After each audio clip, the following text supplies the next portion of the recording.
পুলিশের সামনে জাতীয় পার্টির কতিপয় নেতারা মিছিল করছে, পুলিশ দাঁড়িয়ে দাঁড়িয়ে ললিপপ খাচ্ছে।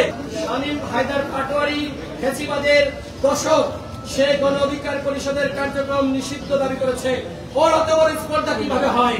30টির বেশি রাজনৈতিক দল যারা জুলাই গণ অভ্যুত্থানের শক্তি, বিএনপি, জামাত ইসলাম, এনসিপি, ইসলামী আন্দোলন সহ গণতন্ত্র মঞ্চের অন্তর্ভুক্ত দলগুলো, 12 দলীয় জোটের অন্তর্ভুক্ত দলগুলো, এছাড়া অন্যান্য ইসলামিক দল, বাম প্রগতিশীল দল, মধ্যপন্থী দল, তারা এই সাংবাদিক সমাবেশে উপস্থিত হয়েছিলেন এবং তারা নুরুল হকের উপর যে হামলা হয়েছে তার বিচার দাবি করেছেন।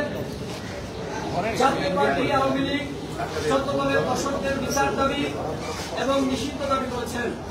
কালকে একটি সফল প্রোগ্রাম আমরা শাহবাগে শেষ করেছি।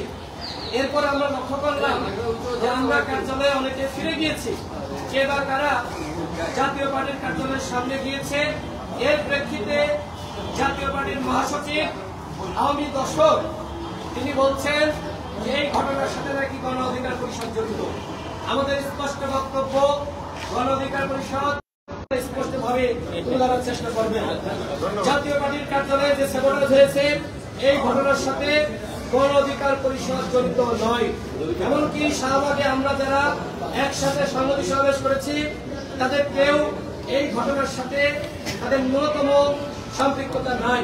সুতরাং শামীম হায়দার পাটোয়ারি ফ্যাসিবাদের দশক, সে গণ অধিকার পরিষদের কার্যক্রম নিষিদ্ধ দাবি করেছে। ওর অত বড় স্পর্ধা কিভাবে হয়? পুলিশের সামনে জাতীয় পার্টির কতিপয় নেতারা সেখানে মিছিল করছে, পুলিশ দাঁড়িয়ে দাঁড়িয়ে ললিপপ খাচ্ছে। এইটা পুলিশের ভূমিকা হতে পারে না। গতকাল আওয়ামী লীগ তেজগাঁওতে বড় মিছিল করেছে। সরকার যদি, প্রশাসন যদি, আর্মি, র্যাব, বিজিবি এবং যারা যৌথ বাহিনীতে রয়েছে পুলিশ, তারা যদি এই আওয়ামী লীগকে প্রতিহত না করে, আমরা ধরে নিব সরকারের একটি মহল, প্রশাসনের একটি মহল এই আওয়ামী লীগকে প্রোটেকশন দিয়ে মাঠে নামাচ্ছে। স্পষ্ট তথ্য রয়েছে জাতীয় পার্টিকে আগামীতে বিরোধী দল বানাতে বাংলাদেশের একটি মহল এবং ভারতীয় যারা এজেন্ট রয়েছে তারা তৎপর। স্পষ্ট ঘোষণা, বাংলাদেশে আগামী থেকে সরকারি দল হবে, কে বিরোধী দল হবে এদেশের জনগণ সিদ্ধান্ত নিবে।